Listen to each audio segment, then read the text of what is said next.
If you think black excellence in business started recently, you've never heard of the company that beat white-owned transportation systems at their own game for 46 years. This is the story they don't teach in business school. Winston-Salem, North Carolina, 1926.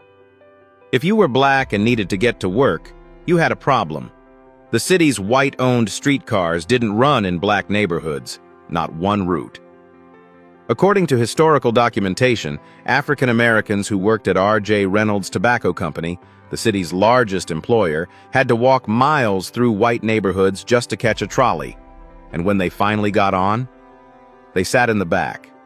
So black residents did what America always forces them to do. They built their own solution. April 24th, 1926. A man named Clarence T. Woodland called a meeting at the Lincoln Theater building.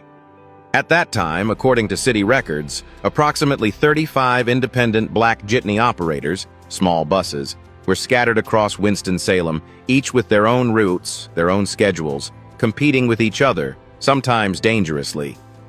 Woodland had a better idea. What if they pooled their resources and formed one company? 21 operators showed up. 13 agreed to go all in. They pledged their life savings, according to historical records, $100,000 total, to purchase stock in a new venture. On May 26, 1926, the Safe Bus Company was officially chartered. The name came from a promise. Mayor Thomas Barber told them, "Organize properly or stop operating." They promised to run a safe, well-organized system, and they delivered. Harvey F. Morgan became president. Jefferson H. Hairston, vice president. The company's motto? Safety and service. And they meant it. According to North Carolina Transportation Museum documentation, within 9 years, Safe Bus was transporting 8,000 passengers every single day with more than 80 drivers on staff. That's not just successful, that's dominating. Here's what makes this remarkable. Safe Bus wasn't just competing with white-owned transit companies. According to Winston-Salem Transit Authority records, they were consistently more successful than Duke Power, which provided transportation in white neighborhoods, and City Coach Lines, which took over those routes in 1955. Think about that. A black-owned company, created out of necessity because of segregation, outperformed white companies that had every advantage: access to capital, government contracts, routes in wealthier neighborhoods. Safe Bus beat them anyway. In 1935, Company Secretary Charlie R. Peebles published a pamphlet explaining their success. He wrote, "Established upon the principle of service above profits, and managed with a view to permanency and a justification of the ability of Negroes when allowed to handle affairs of merit and responsibility, the Safe Bus Company has increased in strength, stature, and ability from year to year." Read that again. A justification of the ability of Negroes when allowed to handle affairs of merit and responsibility.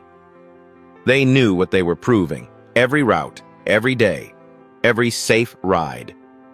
By 1968, when the city's white contracted bus carrier left Winston-Salem, Safe Bus became the sole provider of public transportation for the entire city. Historical records confirm it. Safe Bus became the largest black-owned and operated transportation business in the world.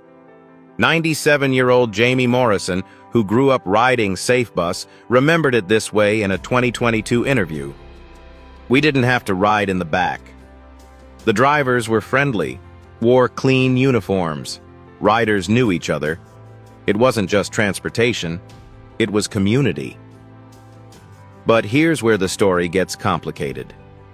After integration, Safe Bus took on routes throughout the entire city. According to Winston-Salem Transit Authority data, they lost 60% of their ridership. Why? Old segregation attitudes.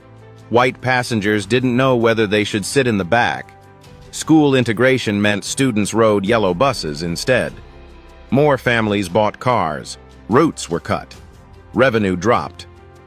In 1972, stockholders voted to sell Safe Bus to the Winston-Salem Transit Authority.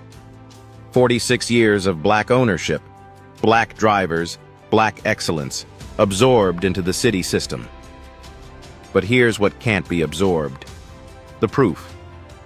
For nearly 5 decades, SafeBus proved that when Black entrepreneurs are allowed to handle affairs of merit and responsibility, they don't just survive, they thrive. They outperform.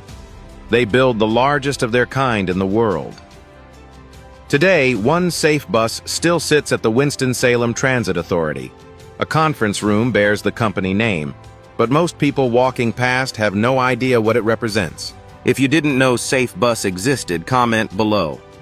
If you're tired of Black business excellence being erased from history, share this. And if you believe the businesses they don't teach you about are usually the ones that changed everything, follow for more stories that prove Black entrepreneurship didn't start. It's been here all along, just waiting for someone to remember. They letting us ride? We own it. Get on it.